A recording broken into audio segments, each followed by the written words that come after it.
Hi, good morning. Today's another day that I'm supposed to do printmaking, but I'm going to be changing it up a little bit because I want to clean my studio up and I bought some new equipment and I want to prepare them before they arrive in probably the next few videos.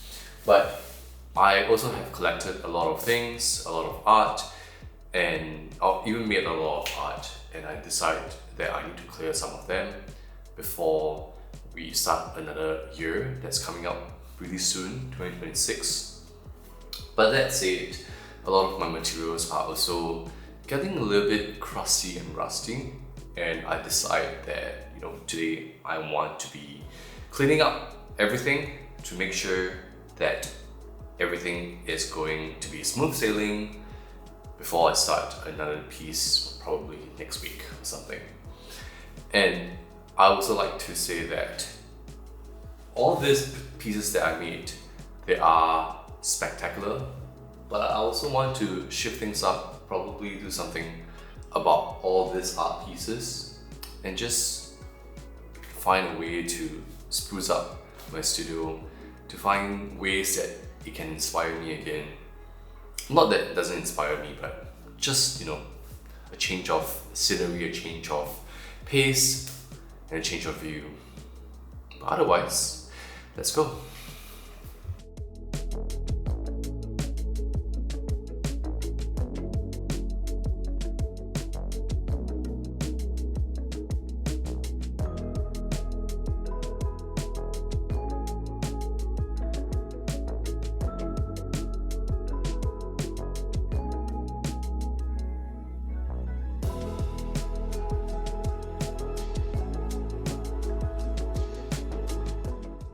I just took out everything from my cupboard, and it's either old pieces that I used to make or papers or even scraps that maybe of those rejected pieces that I made. But I kept it because I wanted to make layouts for my presses, and I don't know whether I need them anymore. There are also some papers that I have. Papers like this are very important for me. It's better than making or using papers that are not good enough for printmaking. But sometimes, in the next one, I'm going to be using a different kind of paper to print out something that I want to make. But that being said, I need to clear out a lot of things, perhaps rearrange certain placements. Yeah, just so many different things. I don't know where to start.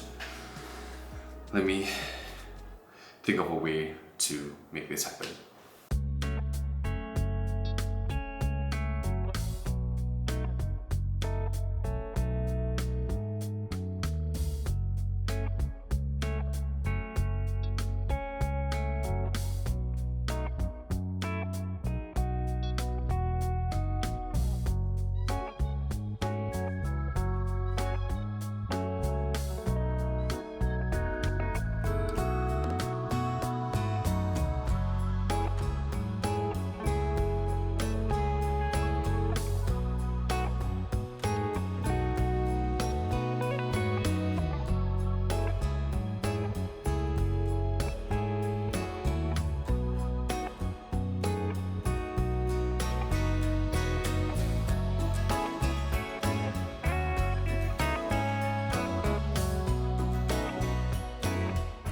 I just sort out all of my prints or all of my molds that I made, and these molds I categorize them into 3 different piles.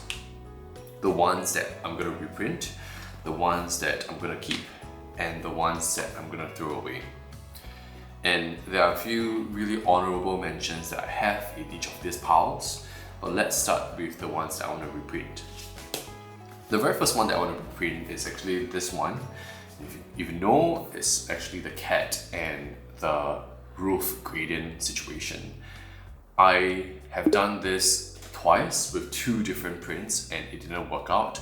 I was really close, and I think I was just putting in paint and ink at different places that I'm not supposed to be putting it at.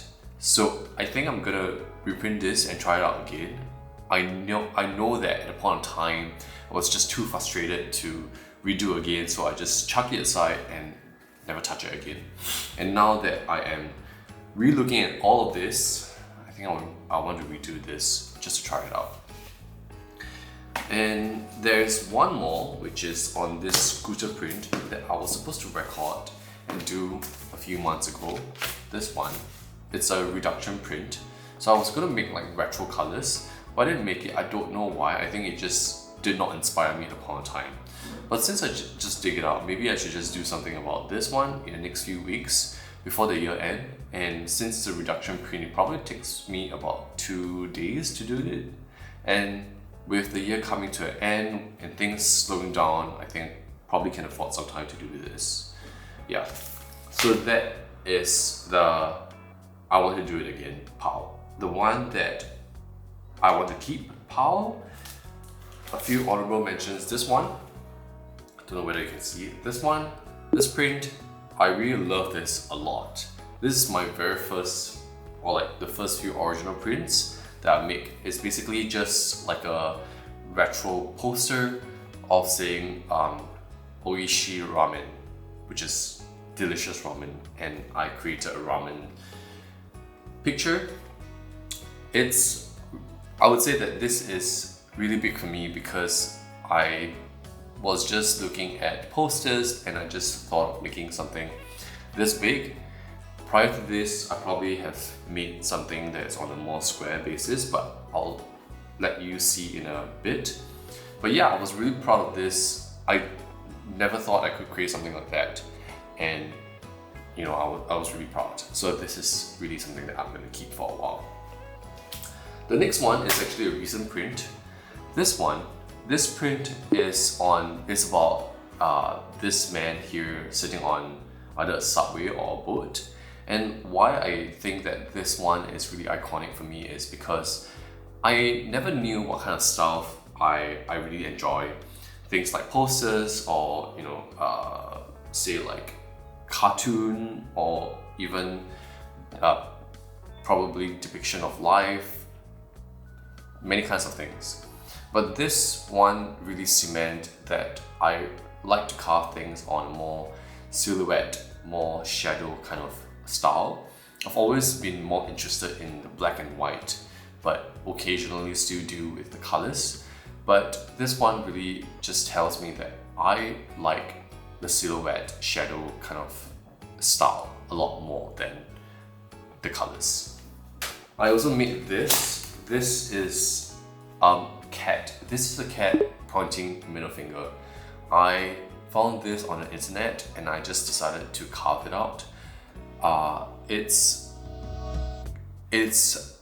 colored on Pinterest, but I made it black and white so that it's easy for me. At a point in time, I was really new into this. This was probably my first 5 prints that I ever made. And why this is iconic is I think it's really cute. I really enjoyed printing this one. There was a lot of like zero pressure, and it also like showcased all the mistakes that I've made before and also the recoveries that I've made. So this is really something that I'll keep really close to me. Up next, I have this 6 blocks, but I consider this as one print. This 6 blocks over here. I will show you a picture of this as well, or all of this if I can find it. But this 6 blocks is actually on a series on Netflix called The Boyfriends, and at a point in time I was still probably 6 to 8 months into printmaking, and I decided to make this print. This print was quite iconic to me because I have to take a photo of every screenshot that I want to make from the TV series, and I decided to carve it out. And because of this 6 different pictures or 6 different molds, it made it into a really beautiful picture or story, and I really liked it a lot. So that's why this is a must-keep situation. And the last one is on this one. It's my first ever project making something of my own. I think this was the first one or the second one. And why this one is iconic is because I was really close to Chinese New Year and I wanted to make something for my family, my friends, and my colleagues as well. So I decided to print this. This is also very memorable for me is because the ink is a golden ink and I rarely use the traditional printmaking ink, which is a lot harder to clear, a lot harder to deal with. And I didn't know the differences between all these inks. And throwing myself into the deep end, I just learned about all these inks at a point in time and just tried my best dealing with it. And that's how I grew up. And that's how I grew up learning how to use these inks. Yeah, and subsequently this one as well, which I created for the subsequent year, which is earlier this year. Yeah, I'll probably be making prints like this every Chinese New Year just to give prints to everyone that's close to me. Then the last one, which is the ones that we are never gonna see ever again. Two iconic prints that you might have already seen. This one is the subway print and this one is the banana print. So these two prints are something that I'm gonna throw away, and not because I want to throw them away, but because these are reduction prints, and reduction prints you'll never get back to what you want ever again. That means we will never print out how we print out.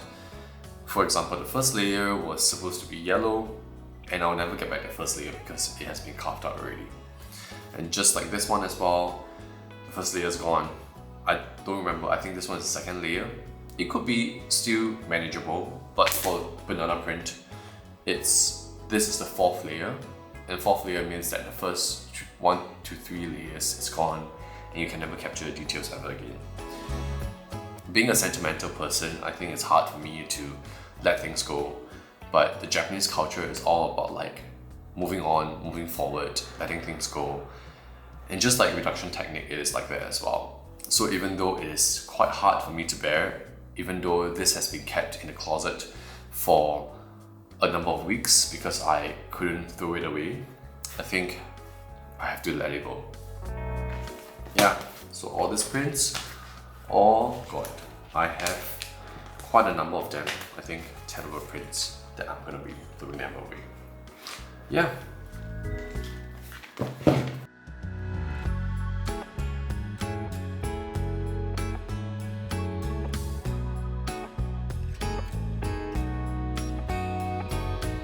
Oh, and I just found this particular piece over here. If you can see, this is my first ever mold that I made in a printmaking class. And this is really iconic, but like what I said, this doesn't serve me any purpose anymore. So I'm probably gonna throw this away. But at least I'm recording it now, and whoever who sees it feels a bit special that you can see my first ever mold that I made for printmaking.